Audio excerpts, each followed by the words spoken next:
So the government wants migrants to not wait 10 to 15 years before getting indefinite leave to remain.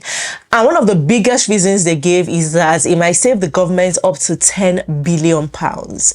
But guess what? A new review just shows that these numbers might be completely exaggerated or even false.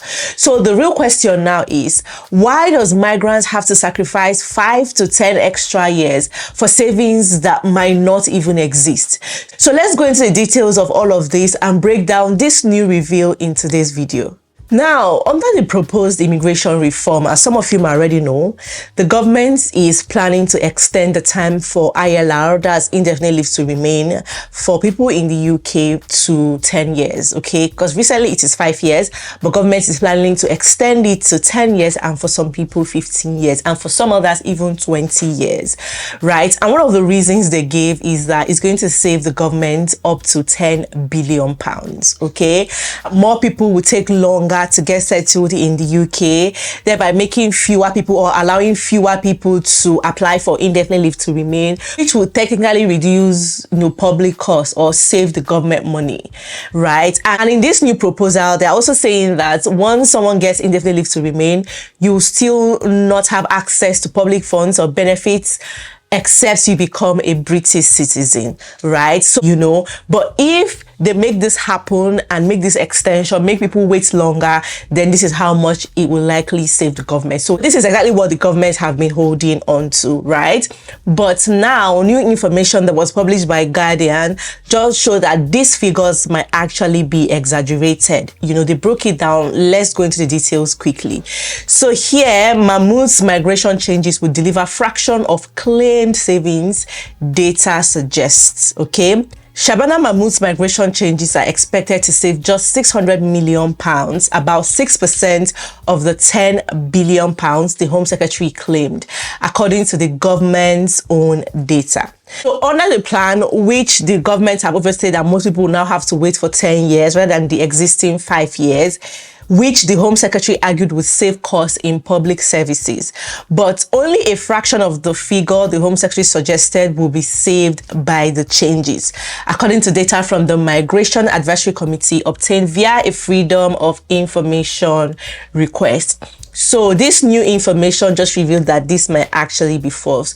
Now, I don't know if this is a good or a bad thing. I want to know what you think in the comment section, right? With this new review or this new information that have been brought to limelight, would it make any difference in these proposed changes? Because we understand the backlash and everything that's been going on since this announcement was made, since the government came out to say that they plan to make this change to extend it from 5 years to 10 years and for some people to 15 years. A lot of people have kicked against it, telling the government what's at stake, the effect that it's going to have, how this is unfair, how this is un-British, even within the government, okay? It's not just the opposition, it's not just the people, it's not just migrants, even within the government, within the same government, they've also been a bit of back and forth. I'm sure if you've been watching the news and obviously if you've been watching my videos, you should have been updated because I try my best to give you guys the latest information once it's out. And besides, as human beings living in the world today, we ought to keep ourselves informed, keep ourselves updated. That's why we watch the news, to know what's going on, not only where we live or where we intend to go to, but also to know what's going on in the world, right? Now, last month, Mahmoud said that over the next 5 years, 350,000 low-skilled workers and their dependents will qualify for settlement, right? Giving them access to welfare, healthcare, and social housing. Now, we know how they keep hammering on this, how people are going to have access to this, but they also forget that this ILR, people also pay for it. Okay, and it's not cheap. Recently, in April, on the 8th of April, the new fees that migrants are going to be paying for ILR came into effect. So it has increased. It's now over £3,200 for one person to apply for indefinite leave to remain. So they're also forgetting the amount they're going to get from these 350,000 people that will be applying for ILR. You get, so they also try to skip that part and focus mainly on the welfare. And if you look at it critically, skilled workers, most migrants on a visa, are not entitled to public funds, So most migrants, most of us come here, build our lives without even looking at public funds or anything. We are salaries, money we make for ourselves, we work hard. Migrants, skilled workers now, okay? Legal migrants, I'm talking about legal migrants here. We've always done without it, you get what I mean? So it's not something that is new, like if you get it, you'll not be all over the moon or no. For that 5 years, you've always stayed without it, doing very fine, living well. So I don't understand why they keep hammering on this and also leave out the most important part, that is the amount of money this number of migrants, because they're very quick to give us numbers, data, everything. They're quick to say it the way it will favor whatever narrative they are pushing and forget this or that aspect that I just talked about. You get what I mean? Guys, if you get what I mean, let me know in the comment section. Over £3,000 for each person, both adults and children, pay the same amount of money for indefinite leave to remain, right? And these fees keep going up every year. Anyway, having said that, let's continue. She said that without the changes, there will be a £10 billion drain on our public finance and further strain on public services like housing, healthcare, already under immense pressure. Now we have never in the history of this country had so much low-skilled migration in so little time. But these low-skilled migrants, and like I said, they try to also paint a picture that pushes the narrative that they want to push, okay? And for the so-called low-skilled migrants that the government is talking about, they came in legally, so meaning they got jobs, took all the required exams, passed, applied for visas, and the Home Office granted these visas. We're always forgetting that part. Under this visa, we are even lowering visa fees for you. They put it in the immigration salary list at the time and said, come. That's under the scheduled occupation list at that time. And said, come, we need you. We're going to make things even easier for you to come in. The same government did all of that. But now they're trying to paint a different picture. So we estimate, based on findings from the Migration Advisory Committee, that the lifetime cost to the taxpayer will be 10 billion. That figure will be paid for by working people in this country, she said. So that's what she has said, right? However, the newly released data from the Migration Advisory Committee suggests migrants are net contributors for the first 2 decades after arrival, only turning negative after about 40 years. So exactly what I just said earlier. So even the so-called low-skilled workers that the government is talking about are contributing massively, positively to the country's economy, So the data also shows that benefits expenditure is smaller than tax contributions. So can you see, guys? Right? So post analysis of the data suggested that direct saving from delaying indefinite leave to remain is about £2,000 per care worker and £4,000 per dependent over the full 10-year delay period. Okay, so they're calculating it and saying, let's even see if we delay this, how much is it going to save? Is it actually true what the government is talking about? So let's do that calculation over again. That's what they are doing. That if they delay it, it's going to save £2,000 per care worker and £4,000 per dependent over the full 10-year period delay. Right? Now, using the Home Office estimates of the number of migrants approaching eligibility for settlement and their dependents, it suggests savings of approximately £600 million over this 10-year period and not 10 billion. And I would also say that most people, when they get ILR, they start looking for higher, jobs with higher salaries or businesses that they can earn more, because nobody wants to earn low for a long time. And we all know how restrictive being on a visa can be. There's so many things that you cannot do. So once you get that ILR, it's more like freedom to pursue your career, to go higher, to do better, to earn more.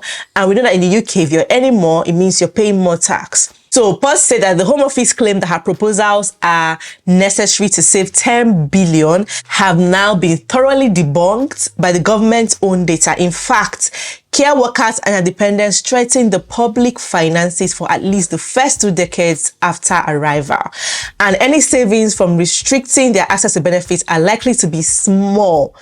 Can you see? Small compared to the costs that result from making the UK a less attractive destination for immigrants.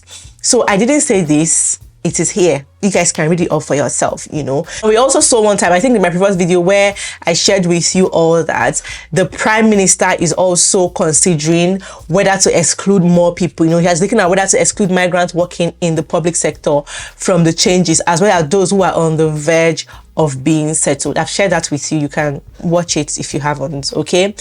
I'll try and link it in the description of this video. So if you read on, you will also see where they said that these figures have already been questioned by the Labour-aligned think tank IPPR, which said that the 10 billion figure cannot be reached without the majority of care workers and their dependents leaving the UK entirely, rather than waiting longer for settlement as Mahmoud proposes. And they also said that the departure of large numbers of skilled care workers would probably come with its own significant cost to the treasury, which would offset the savings. So guys, you can feel free to read it up yourself. It's a long read and it's there. Guardian just published it. You can read it up yourself to have a better understanding of everything going on.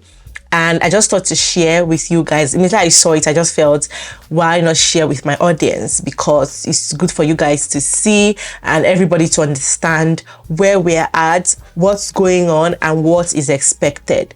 And the last time the Home Secretary addressed this, she mentioned that, you know, we're going to hear from them about what next, or when it will take effect, so about the changes by autumn of this year. So it's still going to be this year, according to her. So we're still waiting, fingers crossed. But with all of these things now, this exposition, you know, this reveal, this information, I don't know if it's going to change anything, if it's going to have any impact at all on what the government has been saying. But like I said, finger crossed, let's just wait and see. Also saying that these are all the impact. People are likely to leave because if you say, oh, somebody who thought that it would take them 5 years to stay in the UK, you now come and move the goalposts just before the person gets ILR, the person now have to wait extra 10 years or more time, and every time person might likely leave. And what it stands to gain, when you have done all these things, suffer to bring them, you've brought them in, and you now want them to just leave like that. Visa rules, and we all know that you're literally working on eggshells on a visa because you don't know what you would do for your employer to just say, oh, we're not sponsoring you again, we're not renewing, then you're back to square one. Like, there's a lot. Or you lose your job and you have to depend on your COS and all of that. You lose your job, you now get the 60 days notice to leave the UK, you have to start looking for another job. If you don't find, after staying 6 years, 7 years, 8 years, then what? So the Home Office said the 10 billion figure was not intended to be potential savings, but an illustration of the lifetime cost of the cohort of care workers and dependents currently due to become eligible for indefinite leave to remain. They said we always welcome those that come to this country and contribute to our national life, but the privilege of living here forever should be earned, not automatic. So this is something that they've been saying ever since they announced that they want to change or extend the time for indefinite leave to remain. So guys, that's exactly what's going on, and I just thought to share. I want to hear what you think about this in the comment section. But please, this is not an immigration advice. This is simply for information purpose. If you need an expert opinion, do well to get one, because this does not replace it. Okay, that being said, thank you everyone for watching. I'll see you guys in my next video. Bye bye.